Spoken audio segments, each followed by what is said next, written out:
What if I told you that for a surprising number of couples who have been together for decades, their biggest secret isn't a hidden affair, but the simple, quiet fact that they feel more like roommates than romantic partners?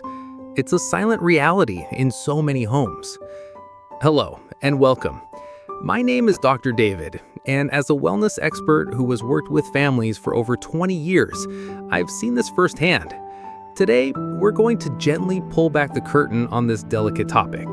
We'll explore why that spark can fade, and more importantly, discover the simple, powerful ways to bring it back.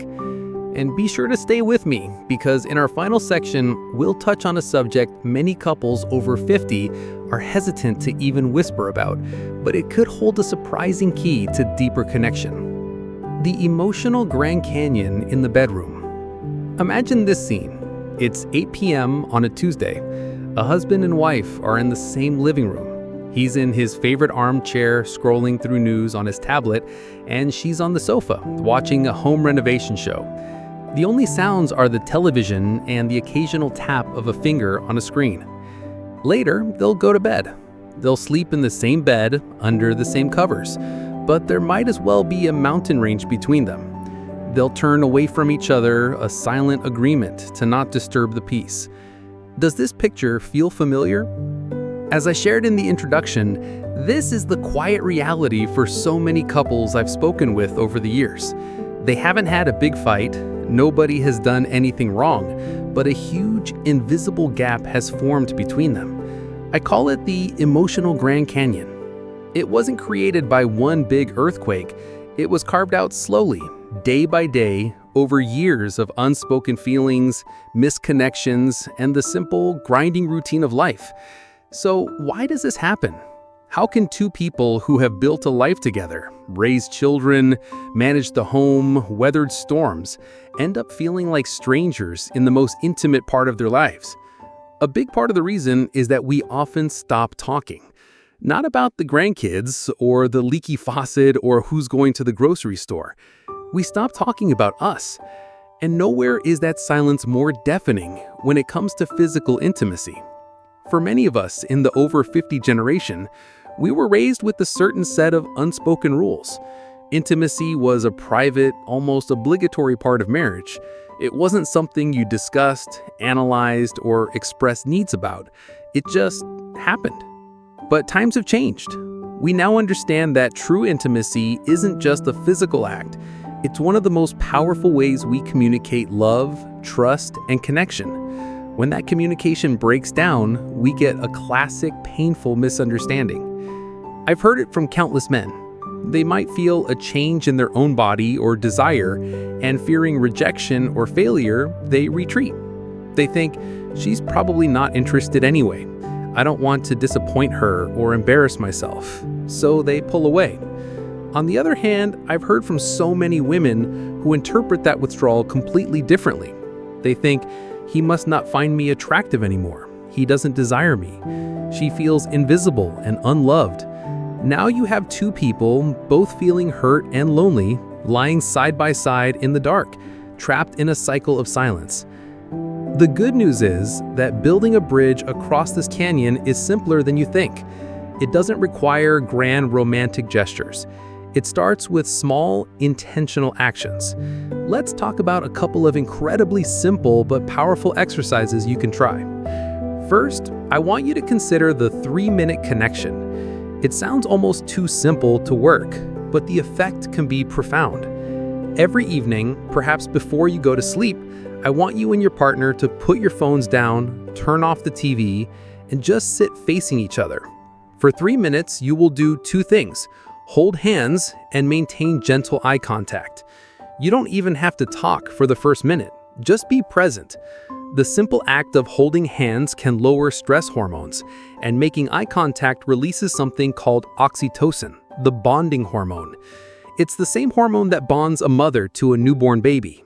It creates a feeling of trust and safety.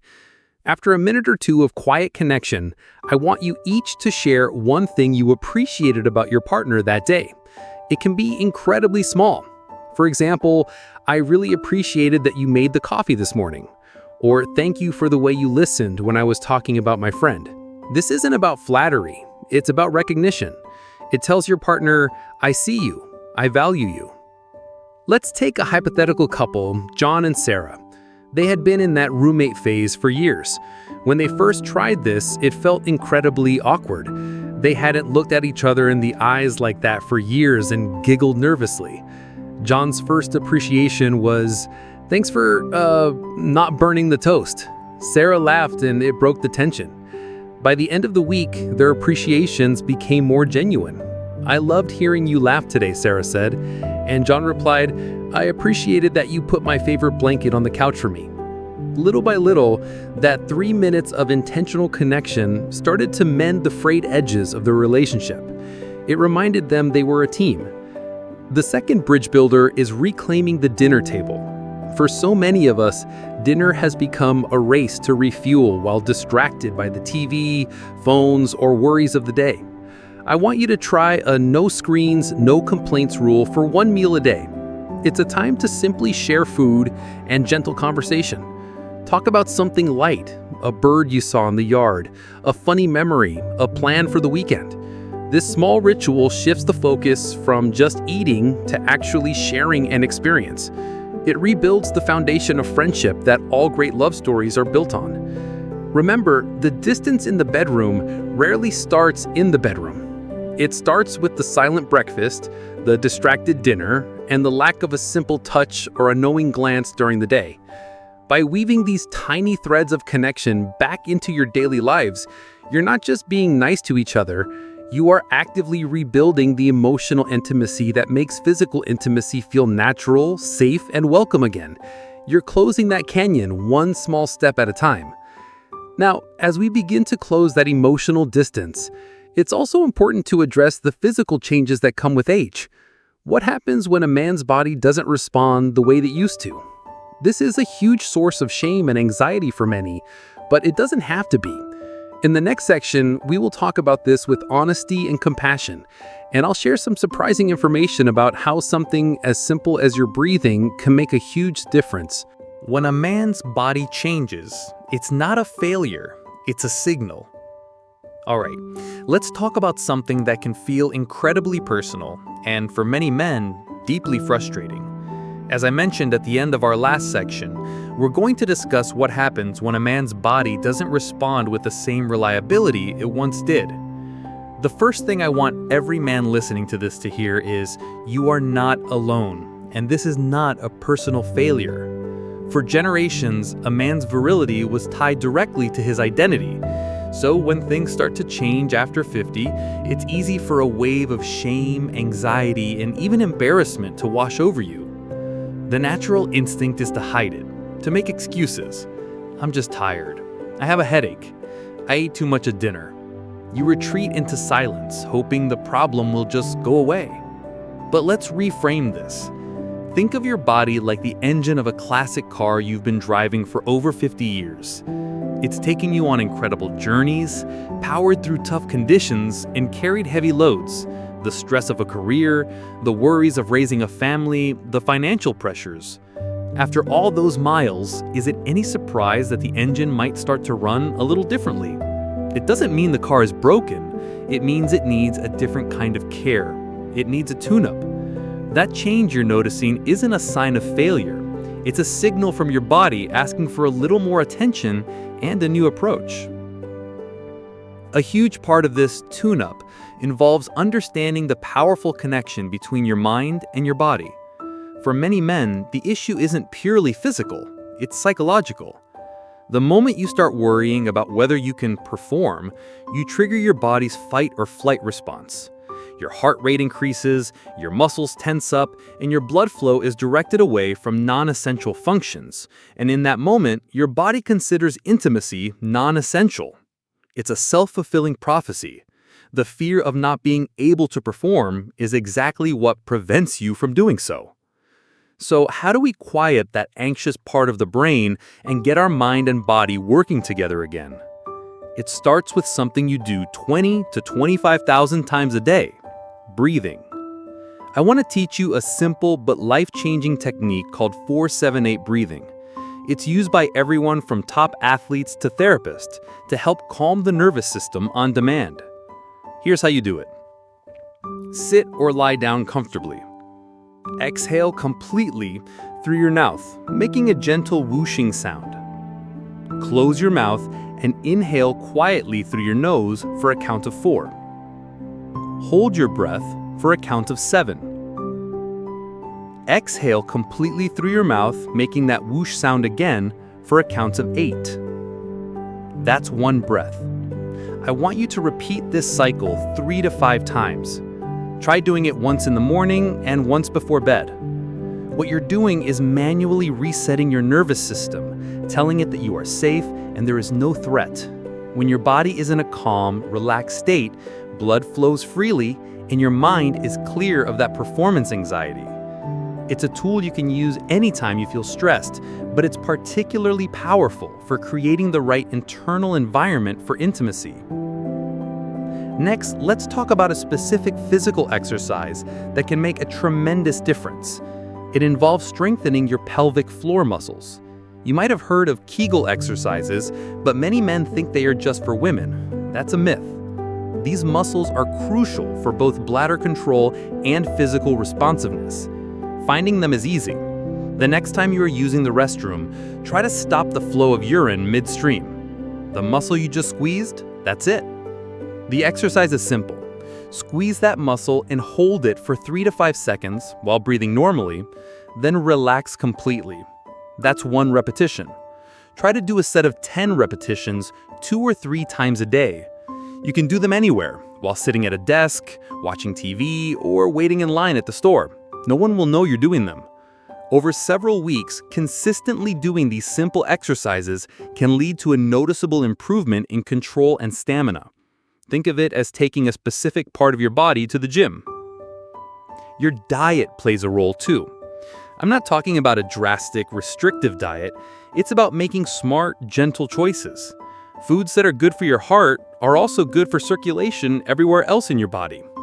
Think about adding more things like oatmeal, walnuts, spinach, and fatty fish like salmon to your meals. On the other hand, heavy, greasy, or overly processed meals can leave you feeling sluggish and can divert your energy to digestion.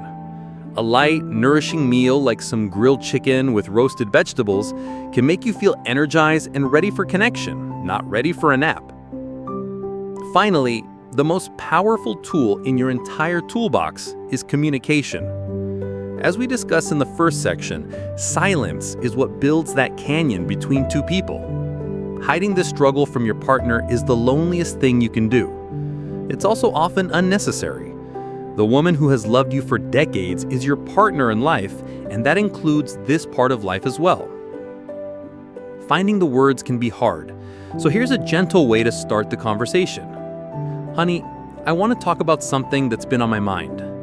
Lately, I felt like my body isn't cooperating the way it used to, and it's been frustrating for me. I want you to know it has absolutely nothing to do with how I feel about you. In fact, because I love you and value our closeness, I was hoping we could face this together. Opening that door doesn't just relieve your own burden, it invites her in. It turns a his problem into a our situation. You might be surprised to find that what she wants most isn't a perfect performance, but your emotional honesty and a feeling of connection.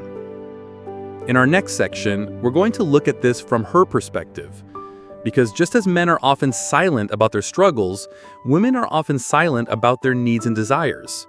And understanding why so many women don't feel truly satisfied is the other half of this beautiful, complex equation. The unspoken truth. Why she might be silent. In the last section, we spoke with great compassion about the changes a man's body goes through and the importance of breaking the silence around that. Now we need to flip the coin and talk about the silence on the other side of the bed. Many men have sat in my office and said something like this: "Dr. David, I still try to be close to my wife, but she just seems distant. It's like she's not interested anymore. Is it her age? Has she just lost that drive?"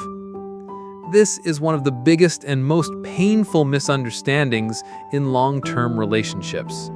A woman's silence is rarely a sign of satisfaction or contentment. More often, it's a sign of quiet resignation. It's not that she's lost her desire for intimacy, it's that she's lost hope for the kind of intimacy she truly craves. Let's be clear, this isn't anyone's fault. It's a fundamental difference in wiring that we were never taught about. Think of it this way. For many men, physical touch is what creates the feeling of emotional connection. For many women, it's the exact opposite. The feeling of emotional connection is what allows for and gives meaning to physical touch. If that emotional connection isn't there, the physical act can feel hollow, mechanical, or even like a chore. There's a striking statistic from a number of studies that reveals that up to 70% of women do not find satisfaction from the physical act of intercourse alone. For decades, this fact was largely ignored, and women were made to feel that something was wrong with them if they weren't satisfied. They were taught that talking about their own needs and pleasures was improper or selfish. So they stayed silent, and that silence has been passed down through generations. The best way I can explain this is with an analogy I call the emotional bank account. Imagine that throughout the day, every interaction you have with your partner is either a deposit or a withdrawal. A harsh word, a dismissive eye roll when she's trying to talk, forgetting something important she told you, leaving her to handle all the emotional labor of the family. Those are all withdrawals. They leave the account feeling depleted. Now, think about the deposits. A surprise hug in the kitchen while she's washing dishes. Looking up from your newspaper when she walks into the room and just smiling at her. A simple text message in the middle of the day saying, "Thinking of you." Or one of the most powerful deposits of all is when she's talking about something that's stressing her out, you put down your phone, look her in the eye, and say, "That sounds really hard. I'm here for you." These small, consistent deposits fill the account to the brim. For a woman, intimacy is a major withdrawal from that emotional bank account. If the account is full from a day of small kindness, connection, and feeling valued, she feels safe, cherished, and open. But if the account is overdrawn from a day of feeling ignored or taken for granted, then asking for physical intimacy at the end of the day feels like asking for a loan from a bank that's already broke. It's simply not there to give. Her foreplay doesn't start in the 10 minutes before you go to bed. It starts with the first cup of coffee in the morning. Let's take our hypothetical couple, John and Sarah, again. For years, John thought Sarah just wasn't very interested in sex. He would try to initiate at night, and she would often say she was tired. He felt rejected. She felt misunderstood. After they started practicing the 3-minute connection we talked about in the first section, things began to shift. One evening, John put his hand on her arm and said, "I really appreciate how much you do to keep this house feeling like a home." It was a small deposit, but it was huge for Sarah. That night, for the first time in a long time, she was the one who reached for his hand in bed. John was stunned. It wasn't about a fancy technique, it was about the fact that she finally felt seen and appreciated. Just as we gave men a tune-up in the last section, there are gentle ways for women to reconnect with their own bodies, especially after 50. Gentle stretching or yoga can be wonderful. Poses like the butterfly pose, sitting with the soles of your feet together and letting your knees fall to the sides.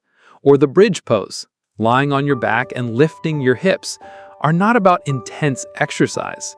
They are about gently opening the hips and improving blood flow to the pelvic region, which can naturally increase sensitivity and comfort.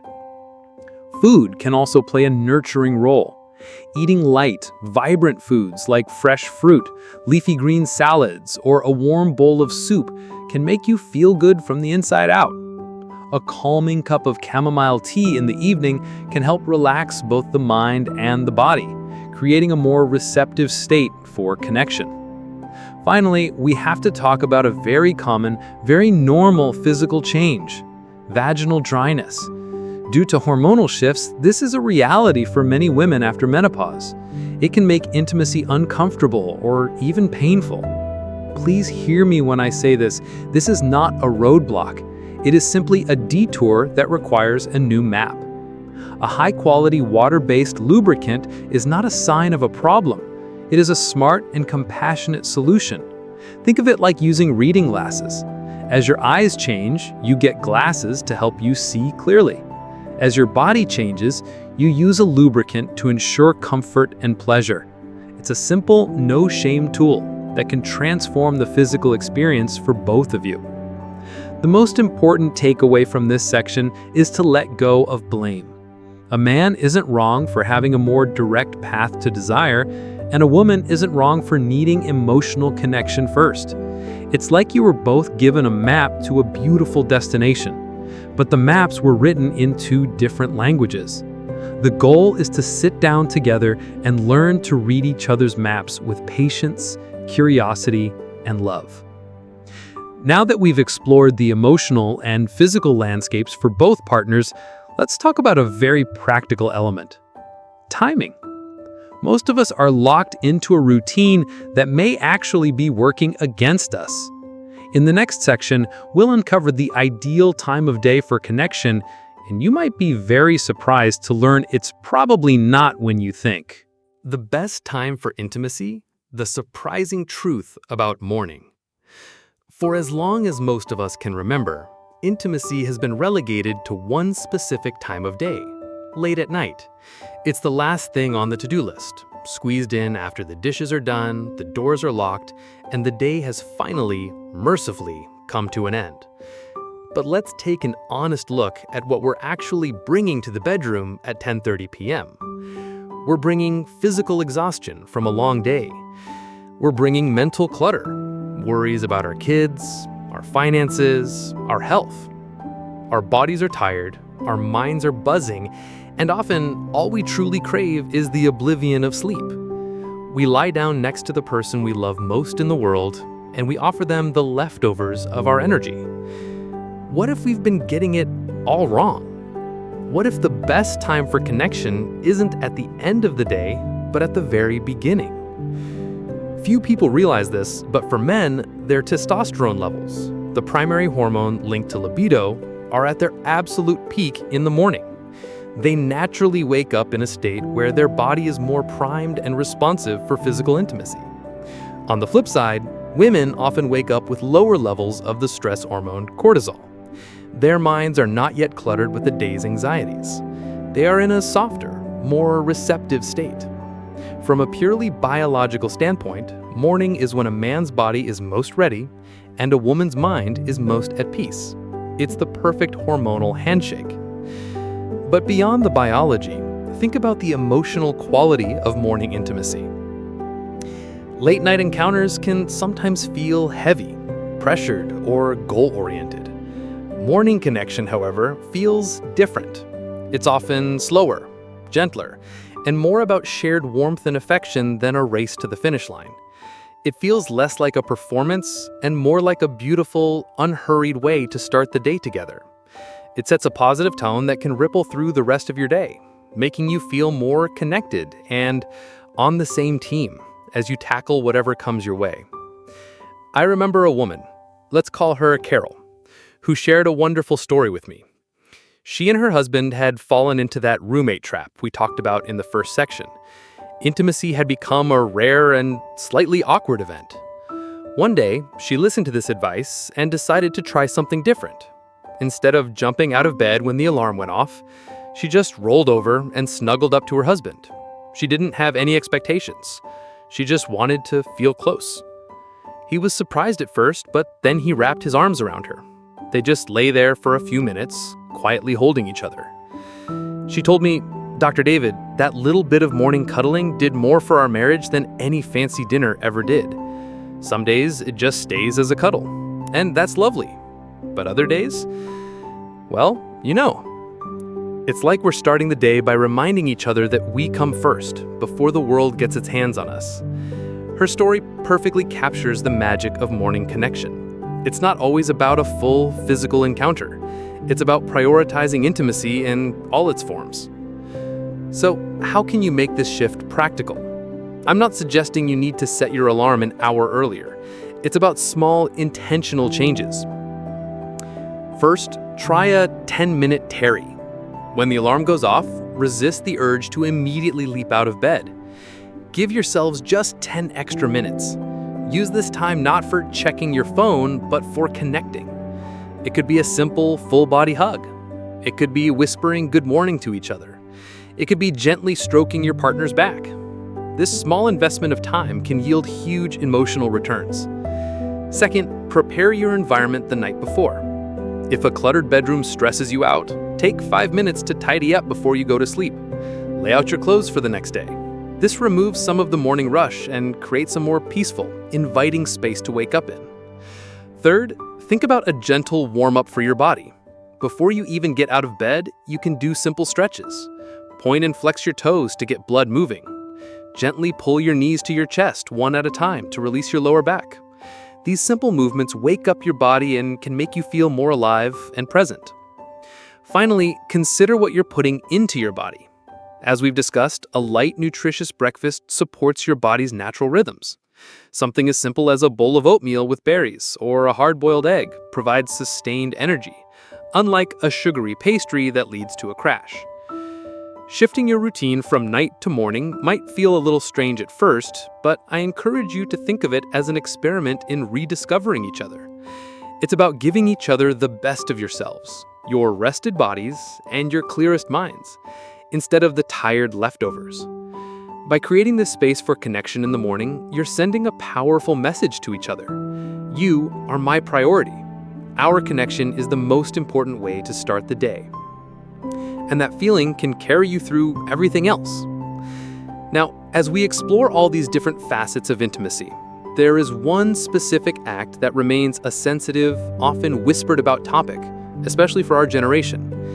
It's an act that can bring incredible closeness for some, but feels awkward or even unappealing to others. In our next and final section, we are going to talk openly and respectfully about oral intimacy, the good, the concerns, and how to approach it with safety and love. The elephant in the room, a frank and gentle talk about oral intimacy. All right, we've arrived at the topic that, as I promised in the introduction, many people over 50 are hesitant to discuss openly. We're going to talk about oral intimacy. For some, this is a beautiful and profoundly connecting part of their relationship. For others, it's surrounded by feelings of uncertainty, awkwardness, or even worry about hygiene. There is no right or wrong way to feel about this. My goal here is not to tell you what you should do, but to provide clear, respectful information so that you and your partner can make choices that feel right, safe, and loving for you. First, let's acknowledge why this topic can be so delicate for our generation. Many of us grew up in a time when this was simply not talked about, or if it was often portrayed as something taboo or improper. These old messages can stick with us, creating a sense of hesitation or shame, even within a loving, long-term marriage. But in today's understanding of intimacy, many experts and couples see it as another language of love, a way to give and receive pleasure that is different from, but just as valid as traditional intercourse. From a practical standpoint, oral intimacy can be a wonderful solution as our bodies change. As we've discussed, intercourse can sometimes be uncomfortable for a woman post-menopause due to dryness, or a man might be concerned about his stamina. This form of intimacy bypasses those specific challenges.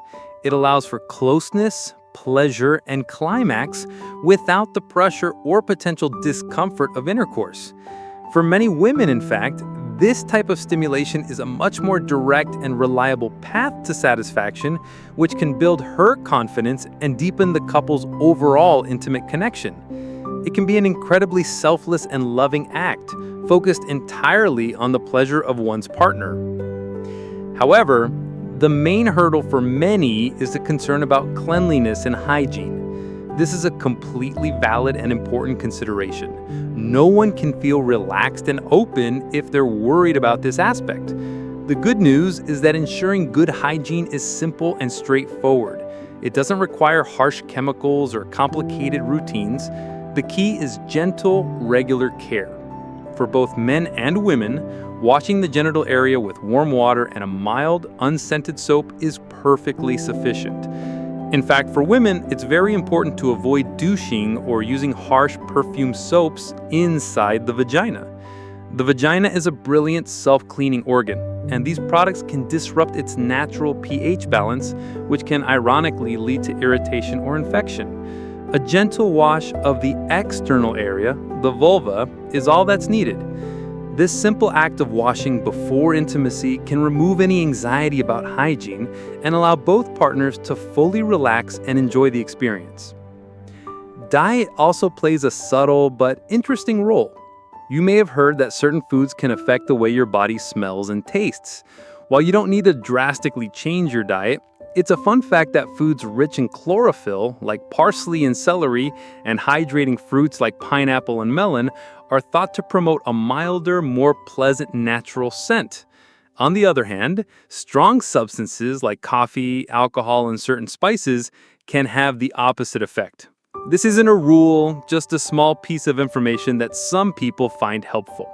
Staying well hydrated by drinking plenty of water is probably the single best thing you can do for your body's overall health and hygiene.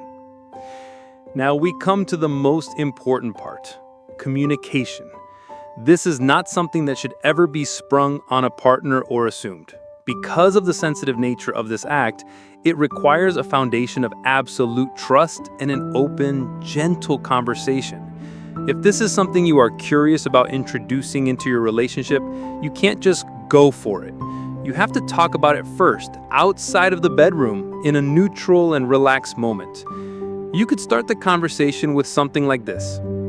Honey, I was reading an article about how couples keep their connection strong over the years, and it mentioned different kinds of intimacy. I was wondering how you feel about things. Is that something you'd ever be open to exploring together, or is it something you're not comfortable with? I just want to know what you think, with no pressure at all. This approach does three crucial things. It frames the topic as one of connection, not just a physical act. It uses I statements and asks for their feelings, making it non-confrontational. It explicitly removes any pressure, giving your partner a safe way to say no if that is their true feeling. If your partner expresses hesitation, listen. Don't try to convince them. Their feelings are valid. Perhaps their hesitation comes from those old ingrained messages of it being improper. Perhaps it's a hygiene concern you can now address together. Or perhaps it's just not for them. And that's okay. The goal of intimacy is to bring you closer, not to create pressure or resentment. But if both of you are open to it, it can be a beautiful way to express care, to build trust, and to add a new dimension of pleasure and playfulness to your relationship. It can be a testament to the fact that your love story isn't over. It's just entering a new, more mature, and perhaps even more adventurous chapter. The ultimate takeaway is that love and intimacy after 50 are not about following a script. They're about co-writing a new one together, one that honors your shared history, respects your changing bodies, and is built on a foundation of communication, trust, and unwavering affection. So, as we bring our time together to a close, let's quickly recap the journey we've taken today. We started by acknowledging the emotional Grand Canyon that can quietly form between couples and learn how simple daily rituals like the 3-minute connection can start building a bridge back to each other. We reframed the changes in a man's body not as a failure, but as a signal to listen and care for oneself differently, using tools like mindful breathing. We then turned to the unspoken truth of a woman's satisfaction, understanding that her desire is often deeply tied to an emotional bank account filled by small daily acts of kindness. We challenged the old routine by discovering that mourning, with its unique biological and emotional advantages, might just be the best time for connection. And finally, we had a frank and respectful conversation about oral intimacy, clearing away the myths and focusing on communication and care. The overarching message today is one of hope. Your journey together is far from over. This chapter of your life isn't about winding down, it's about deepening your connection in a more mindful, compassionate, and honest way. True intimacy isn't just for the young, it's a lifelong language that simply evolves with time. The greatest love stories are not those without problems, but those where two people choose again and again to face them together. Thank you so much for joining me today. If this conversation resonated with you, please give this video a like to let me know. And if you think a friend or a loved one might benefit from hearing this, please consider sharing it with them. Most importantly, subscribe to the channel so you don't miss our future videos, where we'll continue to explore how to live your healthiest, happiest life after 50. I look forward to seeing you again soon.